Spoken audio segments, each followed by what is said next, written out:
Hello നമസ്കാരം. കിഷ്കിന്ധാകാന്ഡം എന്ന ചിത്രത്തിൻ്റെ ഒഫീഷ്യൽ OTT റിലീസ് അപ്ഡേഷനാണ് ഇന്നൊരു വീഡിയോ ഭാഗത്തെ. വീഡിയോയിലേക്ക് വരുമ്പോൾ ഈ വീഡിയോ ലൈക്ക് ചെയ്യുക, ചാനൽ സബ്സ്ക്രൈബ് ചെയ്യുക.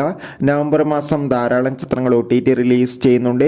നമ്മുടെ ചാനൽ ഭാഗം പരിശോധിച്ചാൽ ആ വീഡിയോയ്ക്ക് നിങ്ങൾക്ക് കാണാൻ വേണ്ടി സാധിക്കുന്നതായിരിക്കും.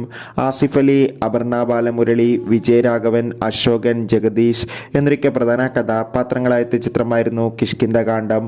ചിത്രം മികച്ചൊരു വിജയമായിരുന്നു. അതുകൊണ്ട് തന്നെ എല്ലാ സിനിമാ പ്രേമികളും ഒരേപോലെ കിഷ്കിന്ധാകാന്ഡം എന്ന ചിത്രത്തിൻ്റെ OTT റിലീസിനായി കാത്തിരിക്കുകയായിരുന്നു. ഫൈനലി ചിത്രത്തിൻ്റെ OTT അവകാശങ്ങളൊക്കെ ഡിസ്നി പ്ലസ് ഹോട്ട്സ്റ്റാറും സാറ്റലൈറ്റ് അവകാശങ്ങൾ ഏഷ്യാനെറ്റും സ്വന്തമാക്കിയെന്ന് കൺഫേം ആക്കിയിട്ടുണ്ടായിരുന്നു. ചിത്രം ഈ വരുന്ന നവംബർ 19 OTT റിലീസ് ചെയ്യുക. എന്തായാലും ചിത്രം ഇന്ന് അർദ്ധരാത്രി 12 മണിയോടെ നമുക്ക് ഡിസ്നി പ്ലസ് ഹോട്ട്സ്റ്റാറിലൂടെ ആസ്വദിക്കാൻ വേണ്ടി സാധിക്കും. എന്തായാലും കാത്തിരിക്കാം കിഷ്കിന്ധാകാന്ഡം എന്ന ചിത്രത്തിൻ്റെ OTT റിലീസിനായി. ചിത്രം കണ്ടവരുടെ അഭിപ്രായം കമൻറ്റ് ചെയ്യുക. നവംബർ മാസം ധാരാളം ചിത്രങ്ങൾ OTT റിലീസ് ചെയ്യുന്നുണ്ട്. നമ്മുടെ ചാനൽ ഭാഗം പരിശോധിച്ചാൽ ആ വീഡിയോയ്ക്ക് നിങ്ങൾക്ക് കാണാൻ വേണ്ടി സാധിക്കും. ബൈ.